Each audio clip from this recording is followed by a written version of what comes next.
네, 주안의 만나 1월 13일 화요일 묵상을 함께 나누도록 하겠습니다. 오늘 말씀은 창세기 9장 18절에서 29절까지의 말씀으로요.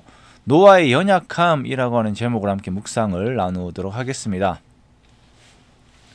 자, 오늘 본문에서는 노아의 술 취함의 사건과 함께 자신을 대하는 태도에 따른 아들들에 대한 그 저주와 축복을 말하는 그 노아의 연약함을 우리가 함께 보게 됩니다. 자, 오늘의 본문은 우리를 당황하게 합니다. 아니, 노아가 그랬단 말이야? 나도 저렇게까지는 하지 않는데? 라고 말을 하게 만드는 본문이에요. 노아가, 그 경건한 노아가 술에 취해서 벌거벗고 누워있는 것입니다. 자, 방주에서 나온 노아와 아들들에게서 노아와 그 노아의 아들들에게서 나온 사람들은 하나님의 말씀을 따라 번성하여서 온 땅에 퍼지게 됩니다. 자, 그리고 노아는 농사를 시작을 해요. 농사를 시작을 해서 포도나무를 심고 그 포도에서 나온 포도주를 마시고 취하게 됩니다. 그리고 장막 안에서 벌거벗게 되죠. 노아가 술에 취했다. 그리고 노아가 술에 취해서 벌거벗고 장막에 누워 있다라고 하는 것은 우리들처럼 이제 한국에서 생활하고 있는 그런 문화에 있는 우리들은 정말 이해가 되지 않고 당황하게 만드는 그런 장면이기도 합니다. 먼저는 저도 술에 취해 본 적이 없어요. 그래서 이게 뭐 어떤 상태인지를 모르는 거죠. 그런데 그 경건한 노아가 술에 취해서 벌거벗고 누워 있는 거예요. 본래 포도와 포도나무는 성경에서 축복과 풍요의 상징이었습니다. 그리고 무화과 나무와 함께 포도나무 아래에서 거하는 모습은 평안한 삶을 의미하는 것입니다. 구약에서 항상 이 두 가지를 이제 평안으로 이야기를 해요. 그리고 이 풍요는 또한 절제를 요구를 하는 것이었고, 특히 포도주는 이제 일반 음료에서 독주로 넘어가게 되면 안 되는 요소로서 절제와 도덕성을 시험하는 요소가 되기도 하였습니다. 그런데 여기에서 노아가 넘어지는 것이에요.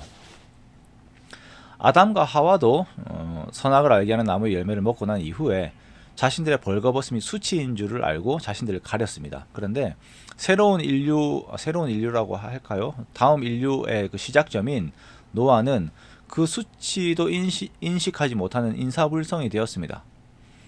자, 하나님과 동행해야 하는 경건한 의인의 이러한 모습들을 우리가 어떻게 이해를 할까요?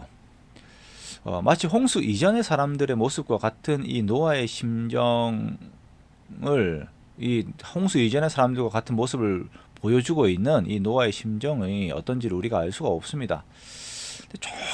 조금 이제 이해를 해보려고 하고 다가갈 수 있는 것은 전 인류의 심판을 한번 목격한 인생이다라는 것이죠. 그럼에도 불구하고 노아는 이렇게 죄와 수치에 넘어지고 말았습니다. 넘어졌다라고 하는 것은요, 이 이후에 나오는 그 자기 아들 중에서 셈과 야벳은 또 안 그랬거든요. 그래서 이 노아의 연약함이 있구나, 이렇게 우리가 볼 수가 있습니다. 자, 그리고 그 죄가 힘을 얻기 시작합니다.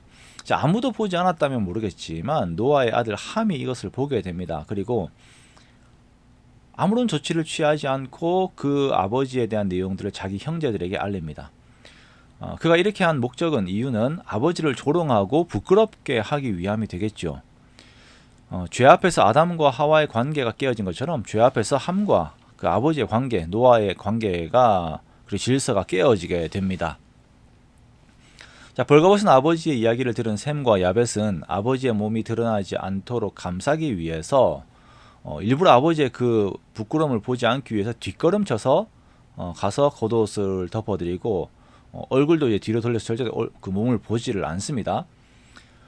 아버지에 대한 존중과 아버지의 명예를 위해서이죠. 자, 이렇게 함과는 다르게 셈과 야벳은 분별력을 잃지 않는 지혜를 보입니다. 자, 노아는 술이 깬 후에 자신의 막내 아들 함이 자기에 대해서 어떻게 대하였는지를 듣게 됩니다. 그리고 분노하게 됩니다. 그리고 노아는 함에게 저주를 합니다. 자신을 존중한 셈과 야벳에게 축복을 먼저 한 것이 아니라 함에게 그 시선이 먼저 가 있어서 그 분노 가운데 저주를 먼저 했다라고 하는 것은 이 자체가 노아의 연약함을 그대로 보여주는 것이 되는 것입니다.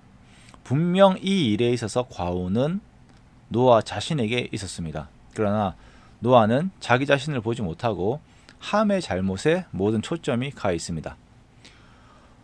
자신의 그 죄에 대한 원인을 뱀에게, 하와에게, 그리고 하나님에게 돌리고 있는 하와와 아담의 모습과 너무나도 닮아 있는 것이죠. 이러한 노아의 연약함은 이 경건한 노아, 그 대홍수 가운데에서 살아남은 노아 역시 대속자가 필요한 존재다라고 하는 것을 보여주는 한 단면입니다. 자, 왜 하나님께서 무지개를 통하여 강하게 약속을 하실 만큼 대속자 되시는 예수 그리스도가 인류에 오셔야 하는지를 보여주는 단면인 것입니다. 우리는 노아의 이러한 모습 안에서 우리들의 모습들을 봅니다. 고린도전서 10장 12절에서 그런즉 선줄로 생각하는 자는 넘어질까 조심하라라고 권면하신 그 하나님의 말씀을 보면서 우리는 항상 우리의 연약함을 인식하고 인정하며 예수 그리스도의 구원의 은혜에만 의지하는 것입니다. 내가 주님의 손에 붙잡혀 있지 않으면 언제든지 넘어지는 자라는 것을 알고 나는 반드시 주님이 필요한 존재라는 것을 알고 예수 그리스도만 의지하는 것입니다. 한편으로 노아의 연약함은 우리들에게 위로가 되기도 합니다.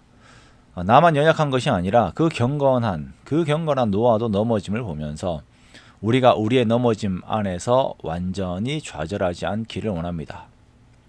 그러한 노아도 나도 역시 예수님이 필요한 존재임을 고백함과 함께 그리스도께서 연약함 속에 있는 나를 능히 일어나게 하심을, 회복하게 하심을 믿고 더욱 주님을 의지하는 우리가 되기를 원합니다. 그렇게 아담도 아닌 노아도 아닌 오직 우리의 첫 열매 되시는 예수 그리스도만 더욱 의지하는, 그리고 주님만 따르는 저와 여러분의 복된 삶들이 되시기를 주님의 이름으로 축원합니다.